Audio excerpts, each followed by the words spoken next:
Assalamualaikum warahmatullahi wabarakatuh. A'udzubillahi minasyaitonir rajim. Bismillahirrahmanirrahim. Innal hamdalillah wassalatu wassalamu ala Rasulillah sayyidina wa maulana Muhammad ibn Abdillah wa ala alihi wa ashabihi dzil fadli wa ziyadah, amma ba'd. Puji syukur kita haturkan kehadirat Allah Subhanahu wa taala. Alhamdulillah, pada saat ini kita masih diberikannya nikmat umur, nikmat sehat badan dan taufik hidayah, sehingga dengan adanya beberapa faktor nikmat tadi berarti kita masih lagi berkesempatan untuk memperbaiki diri kita. Kita juga masih lagi berkesempatan untuk menambah-nambah bekal nanti untuk kita ke negeri akhirat. Salawat dan salam senantiasa tercurah ke hadirat junjungan kita Nabi besar Muhammad sallallahu alaihi wasallam beserta seluruh keluarga, sahabat serta pengikut beliau sampai hari kiamat. Pemirsa TV Tabalong, dalam program acara Pelita Hati dimanapun Anda berada, yang semoga dirahmati oleh Allah Subhanahu wa taala. Suatu ketika Syekh Abdul Qadir Al-Jilani beserta dengan murid-murid beliau, di tengah perjalanan beliau dihadang, diberhentikan oleh seorang yang sedang mabuk. Syekh Abdul Qadir Al-Jilani pun berhenti. Si pemabuk berkata, "Ya Syekh, ada beberapa hal yang ingin saya tanyakan kepada engkau." "Silahkan," kata Syekh Abdul Qadir Al-Jilani. Inilah salah satu daripada kemurahan hati beliau, akhlak beliau. Meskipun orang yang sedang mabuk bertanya kepada beliau, nah beliau tetap melayani pertanyaan daripada orang yang mabuk tadi. Pertama, kata yang mabuk, "Bagaimana menurut engkau, apakah Allah Subhanahu wa ta'ala itu mampu merubah saya yang ahli maksiat ini menjadi orang yang ahli taat seperti engkau? Apakah Allah Ta'ala itu mampu?" Syekh Abdul Qadir Al-Jilani berkata, "Mampu sekali. Tidak ada yang Allah Ta'ala tidak mampu. Sangat mampu." Kemudian yang kedua, kata si pemabuk, "Apakah Allah Subhanahu wa ta'ala itu mampu merubah saya yang hina ini menjadi orang yang mulia seperti engkau?" Si Abdul Qadir Al-Jilani menjawab, "Mampu, bahkan sangat mampu." Yang ketiga, kata si pemabuk, "Apakah Allah Ta'ala itu mampu merubah orang yang mulia seperti engkau menjadi hina seperti aku ini?" Si Abdul Qadir Al-Jilani langsung menangis. Beliau sujud kepada Allah Subhanahu wa ta'ala. Para murid beliau pun mendekati kepada beliau. Apa gerangan yang terjadi? Apa yang membuat Syekh Abdul Qadir Al-Jilani menangis? Oleh Syekh Abdul Qadir Al-Jilani, beliau mengatakan beliau menangis karena perkataan yang terakhir dari si pemabuk tadi sangat benar sekali. Allah Ta'ala itu sangat mampu merubah aku yang saat ini dimuliakan orang, dihormati orang. Kalau Allah Ta'ala merubah menjadi orang yang hina, itu sangat mampu. Makanya aku tersungkur sujud meminta kepada Allah Subhanahu wa ta'ala bahwasanya jangan dijadikan aku orang yang dihinakan oleh Allah Subhanahu wa ta'ala. Pemirsa TV Tabalong rahimakumullah, seperti ini Syekh Abdul Qadir Al-Jilani, yang beliau itu Sultanul Aulia fi zamanihi, pemimpin para wali di zaman beliau. Ibadahnya luar biasa. Bahkan 40 tahun beliau itu wudu sembahyang isya dipakai untuk sembahyang subuh. Berarti beliau tidak tidur, tidak batal, beribadah semalaman selama 40 tahun, bayangkan. Tetapi dalam hidup beliau tidak merasa aman. Karena belum tahu bagaimana akhir kita ini, belum ada yang tahu lagi. Itu orang yang sekelas Syekh Abdul Qadir Al-Jilani. Bagaimanakah dengan kita? Tentunya kita lebih merasa tidak aman lagi. Karena dengan ilmu yang seadanya, ibadah yang sedikit, bagaimana nasib kita?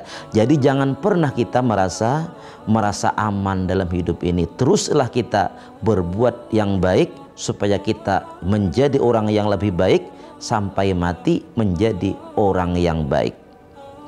Pemirsa rahimakumullah, jadi jangan pernah kita merasa dengan ilmu yang banyak misalnya sudah merasa aman. Jangan. Karena iblis itu orangnya alim, gurunya oleh para malaikat. Saking alimnya iblis, gurunya oleh para malaikat. Tetapi karena merasa aman, akhirnya dilaknat oleh Allah Subhanahu wa ta'ala. Kita ingat juga tentang cerita Abid Barsisa, yang beliau itu punya murid ribuan. Jangankan Abid Barsisa, murid-muridnya aja bisa terbang. Itu saking hebatnya Abid Barsisa. Tetapi apa yang terjadi di akhir hidup beliau? Beliau mati dalam keadaan kafir karena merasa aman dalam hidup. Jadi jangan pernah kita merasa aman dalam hidup ini. Tidak ada kepastian bagi kita ini untuk selamat di hari kiamat, untuk mati husnul khatimah, belum ada jaminan. Jadi teruslah kita untuk waspada dan berbuat baik. Nah, artinya kita jangan sampai menghinakan orang lain juga, karena kita belum tahu tentang hidupnya. Misalnya kita melihat orang maksiat, jangan langsung kita memvonis ini ahli neraka. Jangan, karena kita belum tahu bagaimana akhirnya. Nah, jadi diri kita jangan merasa aman dan jangan memvonis orang lain, karena kita sekali lagi belum tahu bagaimana akhir hayat kita. Nah, karena kita tidak merasa aman, perbaikilah amal ibadah kita. Karena dengan harapan, dengan memperbaiki amal ibadah kita, kita menjadi orang yang baik, dan harapan kita ibadah kita diterima Allah Ta'ala, dan itu nantinya yang membimbing kita kepada mati husnul khatimah. Berusaha kita bagaimana ibadah kita diterima. Sembahyang contohnya, supaya diterima kita perlu ilmu. Bagaimana ilmunya supaya itu sembahyang sah? Sesudah sah diterima lagi. Ya, beda antara sah dengan diterima. Kalau sah itu kewajiban gugur, nilainya belum tahu. Nah, kalaunya diterima berarti ada nilainya, ada sah tapi tidak diterima, artinya kewajiban gugur tapi nilainya 0. Jadi perlu kita jaga. Seperti sembahyang, seperti puasa misalnya, kita jaga bagaimana rukun-rukun dan syaratnya, supaya puasa kita itu betul-betul ada nilai di sisi Allah Subhanahu wa ta'ala. Karena ujar Nabi kita, kam min shaimin laisa lahu min siyamihi illal ju'u wal atsyu. Berapa banyak daripada orang yang berpuasa tidak didapatnya apa-apa daripada puasanya kecuali cuman haus dan lapar. Artinya puasa itu sah, kewajiban gugur, nilainya 0. Kenapa? Karena mungkin ada hal-hal yang dikerjakannya yang itu bisa membuat hilang pahala puasa kita. Rasulullah sallallahu alaihi wasallam bersabda, "Talabul ilmi faridatun ala kulli muslimin." Menuntut ilmu itu hukumnya wajib untuk setiap orang yang Islam. Utlubul ilma minal mahdi ilal lahdi.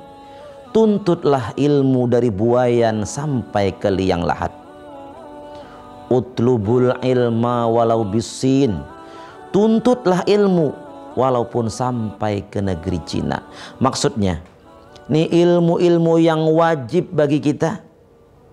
Seperti tadi, supaya sembahyang diterima, supaya puasa diterima, supaya ibadah yang lain diterima Allah Ta'ala, kita perlu ilmu. Nah, ilmu-ilmu yang wajib itu nang wajib kita tuntut. Bahkan andainya di tempat kita tidak ada orang yang bisa mengajari masalah itu, kata Nabi, kita misalnya ada di Cina nang mengerti ilmu itu, wajiblah kita pergi ke Cina.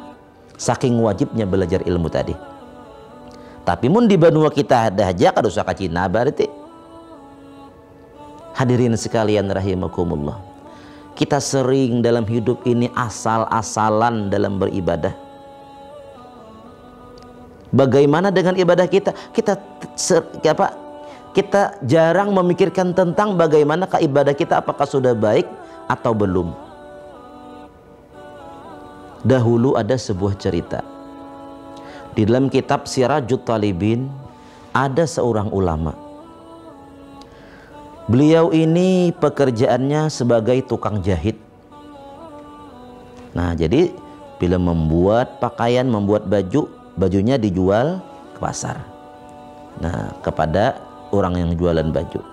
Suatu hari terpikir di hati beliau, aku akan membuat sebuah baju yang baju ini yang paling baik supaya tidak ada celahnya lagi dan bisa dijual larang, kawa dijual mahal, ujar Sidin. Kemudian beliau pun membuat sebuah baju dengan teliti dan sebaik-baiknya. Setelah beberapa hari selesailah baju tadi.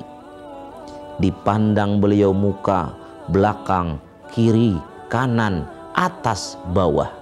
Menurut beliau ini baju adalah baju terbaik ulahanku, tidak ada celahnya dan ini bisa dijual mahal. Kemudian dibawalah baju tadi ke pasar. Kemudian diserahkan kepada orang yang jualan baju, lalu dikatakan ini baju, kata beliau, baju terbaik ulahanku dan tolong dihargai dengan harga mahal karena menurutku tidak ada celahnya lagi. Tapi si tukang baju setelah memandang muka, belakang, kiri, kanan, atas, bawah, ini kenapa jahitannya kayak ini? Ini kenapa potongan kayak ini? Ini kenapa kayak ini? Artinya ini baju masih ada celahnya. Si orang soleh nang menjahit tadi, nang jahit baju tadi, beliau menangis. Ujar orang nang jual baju, nah kenapa pian menangis? Minta maaf piailah, bukan maksud ulun pang nak mahina ulahan pian, cuma menurut ulun masih banyak celahnya yang ini, bukan gara ada celah. Si orang saleh berkata, aku menangis bukan karena engkau, tetapi aku menangis karena memikirkan bajuku ini. Menurut pendapatku, menurut penglihatanku, inilah baju terbaik ulahanku. Dan menurut penglihatanku kada ada celahnya lagi, ini sempurna benar udah. Tetapi setelah baju ini diperlihatkan dengan orang yang ahlinya pada masalah baju, banyaknya lagi celahnya.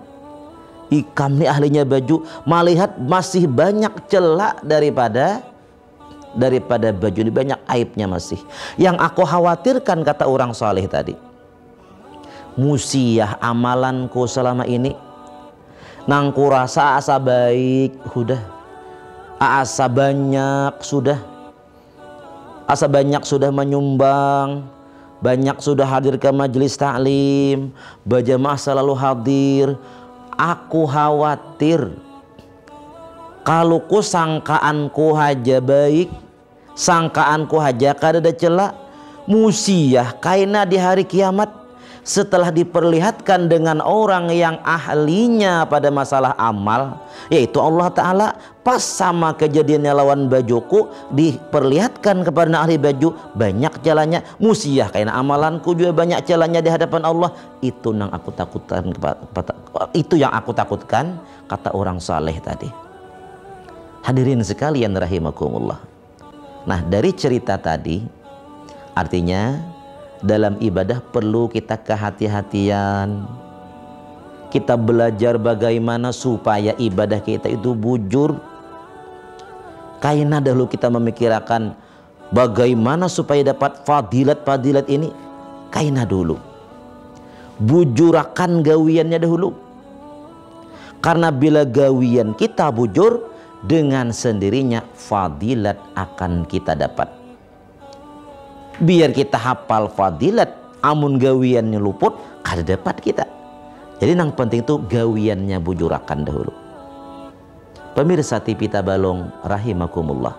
Nah, jadi kita waspada dalam hidup ini, artinya yuk kita bujur-bujur apa-apa saja kewajiban-kewajiban sudahkah aku laksanakan? Sudahkah aku gawi dengan bujur? Kemudian di samping kita mengerjakan kewajiban, jangan lupa tinggalkan larangan dari Allah Subhanahu wa taala, karena itu juga penting.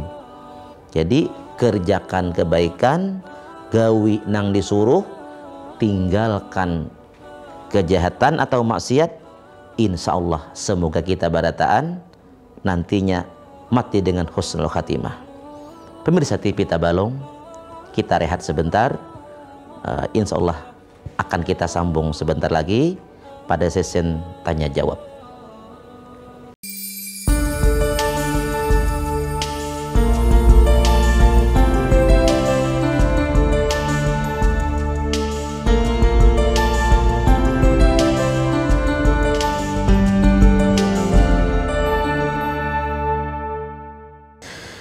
Pemirsa TV Tabalong, program Pelita Hati dimanapun Anda berada. Kita masuk dalam sesi tanya jawab. Kali ini ada pertanyaan dari Yani. Nah, pertanyaannya, bagaimana cara mengganti salat yang terlewatkan? Misalnya banyak salat yang terlewatkan, kada terhitung lagi dah. Nah, begini caranya. Jadi hukum mengganti atau mengqadha salat hukumnya wajib dalam mazhab kita Imam Syafi'i, dan tidak cukup kalau kita cuman memperbanyak yang sunat. Jadi harus diqadha, namanya qadha. Nah, pertama caranya dulu. Jadi caranya misalnya mengqadha sembahyang duhur. Nah, itu caranya seperti biasa. Bedanya cuman masalah adaan diganti dengan qadhaan. Misalnya usalli fardhu zuhuri arba'a rakaatin mustaqbilal qiblati, biasanya kan qadhaan ini diubah jadi biasanya adaan diganti dengan qadhaan lillahi ta'ala. Allah dalam waktu takbiratul ihram sahaja aku sembahyang fardu zuhur 4 rakaat mengqadha karena Allah Ta'ala. Nah, jadi bedanya adaan diganti dengan qadhaan bagi orang nang mengqadha atau membayar hutang salat tadi. Nah, ada pun waktunya untuk mengqadha ini kapanpun boleh. Kada mesti harus sembahyang zuhur mengqadhanya waktu zuhur, kada mesti. Boleh mengqadha zuhur habis sholat asar pun boleh. Karena apa? Karena hutangnya wajib ya lah. Mengqadha itu orang bayar hutang sembahyang. Jadi kapanpun boleh. Atau anak jam 9 pagi mengqadha zuhur, mengqadha asar, mengqadha maghrib, mengqadha isya, mengqadha subuh, nah sakuliling berarti. Nah, itu cara mengqadhanya. Nah, kemudian tadi bagaimana nang kada ingat lagi, kebanyakan udah belang kambingan berarti ya lah. Untung juga belang kambingan, kada belang hadangan. Nah, parai lalu berarti. Jadi caranya coba kita rasakan di hati kita, berapa umur saat ini, misalnya 40. Andainya ditotalakan kira-kira berapa aku nang kada sembahyang kira-kira. Anggaplah ditotalakan 2 tahun misalnya. Nah, jadi pian ditotalakan itu pian merasa diri seorang berapa tahun kira-kira. Jadi anggaplah 2 tahun misalnya. Nah, jadi selama 2 tahun itu pian mengqadha. Artinya mengqadha selama berapa kali kuliling 2 tahun gitu. Sakuliling itu maksudnya dari zuhur sampai subuh itu sakuliling. Nah, ada orang nang supaya nyaman hitungannya, imbas sembahyang zuhur mengqadha zuhur, imbas sembahyang asar mengqadha asar. Nah, jadi karena hitungan tadi 2 tahun, berarti kena bilainya menggawi ke terus 2 tahun lunas hutangnya. Nah, misalnya apa aja mati sebelum 2 tahun. Nah, karena ada niatan anak bayar hutang meskipun dengan dicicil kayak itu tadi, insya Allah dimaafkan, insya Allah, karena ada niat kita untuk membayar hutang tadi. Nah, jadi itu caranya pian rasakan di diri pian kira-kira berapa aku nang kada sembahyang. Tadi pian bisa merasa nah nyar dikodok seperti itu. Nah, itu pertanyaan dari Yani tadi. Kemudian dari Andi, Assalamualaikum. Waalaikumsalam warahmatullah. Ulun hendak batakun, bagaimana kalau puasa tidak tergantikan sampai datangnya bulan Ramadan, dan bagaimana cara menggantinya?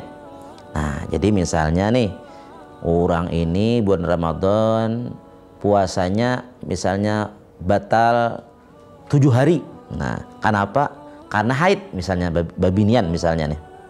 Nah, kemudian yang 7 hari ini tidak dikodonya sampai bertemu dengan Ramadan yang selanjutnya. Nah, jadi kodoannya tetap 7 hari, cuman ia diwajibkan membayar fidyah 1 harinya 1 mud makanan pokok atau beras. 1 mud itu ada mud lain seliter bensin itu lain, itu tuh kegenalan. Anggaplah kurang 2 jari, ada mud spesial mudnya. Di Martapura banyak orang menjual mud ini. Nah, jadi 1 harinya 1 mud. Karena tadinya meninggalkan puasa 7 hari bulan Ramadan sampai ke Ramadan berikutnya, hutang puasa itu tetap 7 hari, tapi membayar fidyah 1 harinya 1 mud, berarti 7 mud itu kalau setahun. Kalau tak 2 tahun, maka hutang puasanya masih tetap 7, tapi kali 2 mudnya berarti 14 mud beras. Bila sampai 3 tahun, puasanya tetap 7 tadi, tetapi fidyahnya dikalikan 3, jadi 21 mud. Nah, itu cara mengganti. Jadi wajib kodoan puasanya tetap, tapi setiap tahunnya ada membayar fidyah. Kemudian pertanyaan dari Siti, bagaimana sebaiknya kita sebagai manusia untuk menjalani kehidupan di dunia yang fana ini? Nah, jadi bagaimana hidup kita sudah diajarkan oleh Allah dan Rasulullah. Ujar Allah Ta'ala, wa ma khalaqtul jinna wal insa illa liya'budun, dan tidak aku jadikan jin dan manusia terkecuali untuk beribadah atau mengabdi kepada Allah Subhanahu wa Ta'ala. Itu tujuan hidup kita. Tapi dalam hidup ini kita perlu juga makan, ya kan? Nah, perlu minum, perlu istirahat. Nah, artinya ketika kita makan, ketika istirahat, ketika bagawi berusaha, niatakan untuk ibadah. Sahajaku mencari rezeki yang halal untuk supaya aku nyaman beribadah. Sengaja aku makan, nyaman aku kuat beribadah. Sengaja aku kawin, nyaman aku tenang beribadah. Sengaja aku kawin, nyaman berisi anak, nyaman anak ini menjadi amal jariahku. Jadi niatakan apapun yang kita kerjakan untuk ibadah, karena memang tujuan kita untuk ibadah. Nah, jadi itu aja Allah Ta'ala menyuruh kita untuk beribadah, dan ini sudah dijelaskan dan dicontohkan oleh Nabi kita Muhammad Sallallahu Alaihi Wasallam bagaimana hidup ini. Kemudian dari Nur Jannah, nah, di samping kewaspadaan yang harus kita hadapi dalam kehidupan, bagaimana cara menenangkan hati dan pikiran dalam menjalankan kehidupan sehari-hari menurut Islam. Nah, jadi bagaimana caranya kita menenangkan hati dan pikiran. Jadi biasanya yang membuat orang tua kada tenang, bisa masalah rezeki dan masalah persoalan hidup dan lain-lain. Jadi supaya tenang, ingat akan bahwasanya Allah Ta'ala itu maha baik. Nah, maha baik Allah Ta'ala itu lawan kita. Bahwasanya rezeki yang sudah Allah Ta'ala tetapkan lawan kita pasti akan sampai kepada kita. Seperti itu juga rezeki yang bukan rezeki kita tidak akan sampai kepada kita. Jadi kita buat apa pusing-pusing, ya. Jadi nang rezeki nang memang rezeki kita pasti akan sampai kepada kita. Misalnya ada orang 10 ikung menyamai dagangan kita, kalau memang rezeki kita pasti akan sampai kepada kita. Kalau memang bukan rezeki kita, nah kada sampai itu pacangannya. Nah, jadi kita tenang aja. Kita mendapati misalnya musibah, ini Allah Ta'ala sayang kepadaku, karena dengan musibah itu Allah Ta'ala nak menghapus dosa-dosaku. Garing misalnya, Allah Ta'ala nak menghabiskan dosaku. Lawas sudah berobat, kada sembuh-sembuh juga, mungkin dosaku masih ada. Jadi belum sembuh lagi, belum habis lagi dosaku nih. Allah Ta'ala nak menghabiskan dosaku. Ini Allah Ta'ala sayang lawan aku. Bisa jadi nak menghapus dosaku atau nak mengangkat derajatku. Misalnya lagi kita ini dalam hidup ini bangkrut misalnya, mungkin jadi Allah Ta'ala nak memperkenalkan dirinya kepadaku, bahwa Allah Ta'ala itu di samping bersifat orang yang mengabulkan, memperkenankan keinginan kita, Allah Ta'ala hendak memperkenalkan bahwa Allah Ta'ala, aku juga bernama Al-Mani', orang nang menahani, mencegah, nang kada mengabulkan, aku juga aja Tuhan. Lalu kita kenal Allah Ta'ala itu kada selalu mengabulkan. Allah Ta'ala itu bersifat Al-Mani' juga, bisa menahan keinginan kita. Artinya Allah Ta'ala nyuruh jangan sampai kita sombong, jangan merasa harap kita. Nah, jadi dalam hidup kita tenang kalau ingat tadi Allah Ta'ala itu maha baik dengan kita. Insya Allah dengan kita berpikiran seperti itu, akan tenanglah hati kita, karena Allah Ta'ala maha baik. Tidak pernah Allah Ta'ala menzalimi kepada hambanya, pasti yang terbaik. Cuman terkadang kita yang belum menemukan, belum tahu apa hikmah daripada kejadian ini. Terakhir mungkin sebagai penutup, ada sebuah cerita. Ada seorang raja yang punya seorang penasihat, seorang pemuda. Si pemuda ini orangnya bijaksana. Oleh si raja, si pemuda ini dibawa berburu karena kebetulan sama pada ketujuh berburu. Nah, si pemuda yang bijaksana apapun punya selalu menasihati raja dengan yang baik, disuruh untuk hidup bersyukur. Suatu hari raja ini terlalu semangat dalam berburu. Rupanya kelingking ini karena pisau lalu pagat kelingking. Raja sedih, lalu minta nasihat kepada si pemuda tadi. Ujar si raja, kayak apa nih? Nah, tanganku nih pagat kelingking. Ujar si pemuda, sabar aja pian, pasti ada hikmahnya. Ada hikmahnya napa? Sarik raja, mahina aku kayak kamu nih raja. Kada, pasti ada hikmahnya. Setiap ujian ada pasti ada hikmahnya. Raja Sarik dipenjarakanlah si pemuda tadi karena dianggap menghina raja. Jari raja pagat dipadakan ada hikmahnya. Nah, suatu hari raja hendak berburu pulang, tapi sebelum berburu mendatangi ke penjaranya si pemuda tadi. Ujar raja, ikam bujurkah, masihkah menyambat aku ini pagat jari ada hikmahnya? Inggih raja, kita belum tahu. Nah, raja mau ikam kayak itu. Menurut ikam pang jaraja ikam dalam penjara ini adakah juga hikmahnya? Ada juga, cuman belum tahu lagi. Nah, jaraja mau ikam ada hikmahnya. Marah ikam diam penjara aja, ujar raja diam penjara aja ikam. Tulak raja berburu. Hari itu raja kembali kena musibah, ditangkap oleh orang-orang Dayak nang pemakan manusia yang itu. Nah, ditahan. Tunggu ikungan anak buah raja ini disop bubuhannya. Pas giliran Raja Dayak tadi melihat ada orang nang pagat jari. Raja ini pagat jari. Ujar raja juga Dayak nang kanibal ini lah.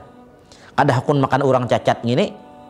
Nah, lalu dilapas raja. Syukurnya raja, syukur raja jariku pagat. Jakanya kada pagat disop bubuhannya aku. Langsung balik ke istana, mendatangi si pemuda. Bujur ikam, jariku pagat ada hikmahnya. Jakanya kada pagat disop bubuhannya aku. Ujar pemuda, ulun kan ada hikmahnya di penjara. Jak ulun kada di penjara, umpat pian ulun namanya disop bubuhannya juga. Nah, jadi setiap kejadian pasti ada hikmahnya.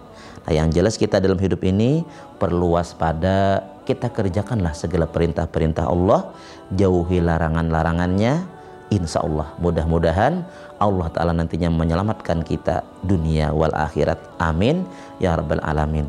Inilah pertemuan kita kali ini, mudah-mudahan ada manfaat dan berkahnya. Terima kasih atas segala perhatian, mohon maaf atas segala kekurangan. Wallahul muwafiq ila aqwamit thoriq. Wassalamualaikum warahmatullahi wabarakatuh.